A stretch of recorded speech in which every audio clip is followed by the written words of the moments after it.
எல்லோருக்கும் வணக்கம். Welcome to Saravanabhava சமையல். இன்னைக்கு நம்ம பார்க்க போகிறது ஒரு டிஃப்ரெண்ட்டான குஃப்தா ரெசிபி ஃப்ரெண்ட்ஸ். நிறைய டைப்ஸ் ஆஃப் குஃப்தா ரெசிபிஸ் நான் ஆல்ரெடி போட்டிருக்கேன். பட் வந்துட்டு இன்னைக்கு வெஜ் குஃப்தா ரெசிபி பார்க்க போகிறோம். நம்ம சேனலில் ஃபர்ஸ்ட் டைம் பார்க்குறவங்க மறக்காமல் சப்ஸ்கிரைப் பண்ணிவிட்டு கூடவே பெல் பட்டனையும் ப்ரெஸ் பண்ணி ஆலையும் கிளிக் பண்ணி பாருங்கள் ஃப்ரெண்ட்ஸ். அப்போ தான் நான் போடுற நியூ அப்லோட்ஸ் எல்லாம் உங்களுக்கு நோட்டிஃபிகேஷனாக வரும். வீடியோவை ஸ்கிப் பண்ணாமல் பாருங்கள் ஃப்ரெண்ட்ஸ். வாங்க இப்போது ரெசிபிக்குள்ளே போகலாம். பாருங்கள், வாழைக்காய் வந்துட்டு வேக வச்சு எடுத்து வச்சுருக்கேன் ஃப்ரெண்ட்ஸ். 2 வாழைக்காய் வந்துட்டு தோல் எடுத்து தண்ணியில் வேக வச்சு எடுத்துக்கோங்க. இந்த மாதிரி ஆஃப் பாயிலாக வேக வச்சுக்கோங்க. மிக்சரில் ஆட் பண்ணியிருக்கேன். பாருங்கள், இது கூட இப்போ தேவையான பொருட்கள் ஆட் பண்ணிக்கலாம்.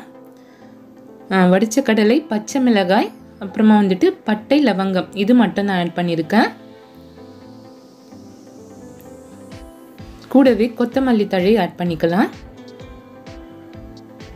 ஒரு simple preparation friends. Healthy and tasty வாழைக்காய் குஃப்தா ரெசிபி தான் இன்றைக்கி நம்ம பார்க்க போகிறோம். சிம்பிளாக எப்படி செய்யுதுன்னு பார்க்கலாம். ஒரே ஒரு ஆனியன் மட்டும் கட் பண்ணி ஆட் பண்ணியிருக்கேன். இதை வந்துட்டு நம்ம தண்ணி விடாமல் அரைச்சிக்கலாம். உப்பு கொஞ்சம் ஆட் பண்ணியிருக்கேன் ஃப்ரெண்ட்ஸ், தேவையான அளவு. ரெட் சில்லி பவுடர் ஆட் பண்ணிக்கலாம். காரத்துக்கு ஏற்ப நீங்கள் யூஸ் பண்ணிக்கோங்க. 1 ஸ்பூன் ஆட் பண்ணியிருக்கேன். ஏற்கனவே வந்துட்டு க்ரீன் சில்லிஸ் வேறு ஆட் பண்ணியிருக்கோம். ஸோ அதனால் இப்போ நம்ம தண்ணி விடாமல் அரைச்சிக்கலாம். மஞ்சள் தூள் 1/4 டீஸ்பூன் ஆட் பண்ணியிருக்கேன் ஃப்ரெண்ட்ஸ். கூடவே வந்துட்டு இஞ்சி பூண்டு பேஸ்ட்டும் நம்ம ஆட் பண்ணிக்கலாம். இவ்வளோதான் ஃப்ரெண்ட்ஸ். இதுக்கு தேவையான மசாலா. தண்ணி கொஞ்சம் கூட விடக்கூடாது ஃப்ரெண்ட்ஸ். பாருங்கள், இந்த லெவலுக்கு இருக்கணும். அப்படியே உங்களுக்கு கொஞ்சம் லூஸாக இருந்துச்சுன்னா 1 ஸ்பூன் வந்துட்டு ரைஸ் ஃப்ளோர் வந்துட்டு ஆட் பண்ணிக்கோங்க. அப்போ வந்துட்டு கரெக்டாக ஆகிடும். எனக்கு வந்துட்டு கரெக்டாக இருந்துச்சு. ஸோ அதனால் நான் அப்படியே வந்துட்டு ஆயிலில் ஃப்ரை பண்ணி எடுத்துக்கிட்டேன். பாருங்கள், ஆயில் ஹீட் ஆகுது. இப்போ வந்துட்டு நம்ம குஃப்தா பால்ஸை போட்டுக்கலாம். ரொம்ப ஹெமியான அண்ட் ஹெல்த்தியான வெஜ் குஃப்தா ரெசிபிஸ் ஃப்ரெண்ட்ஸ். வாழைக்காய் குட்டீஸ்லாம் சாப்பிட மாட்டாங்க.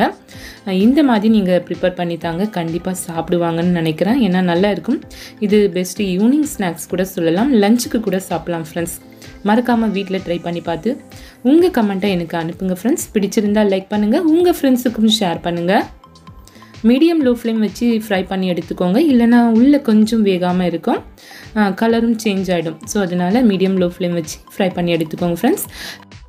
அடுத்து ஒரு சூப்பரான ரெசிபியை சந்திக்கலாம் ஃப்ரெண்ட்ஸ். அது வரைக்கும் உங்களிடமிருந்து விடைபெறுவது உங்கள் சரவணபவ சமையல். Happy cooking, healthy life. ஹெல்த்தியாக சாப்பிடுங்க, ஹாப்பியாக இருங்க ஃப்ரெண்ட்ஸ். தேங்க்ஸ் ஃபார் வாட்சிங் friends. Bye friends. Next video meet பண்ணலாம்.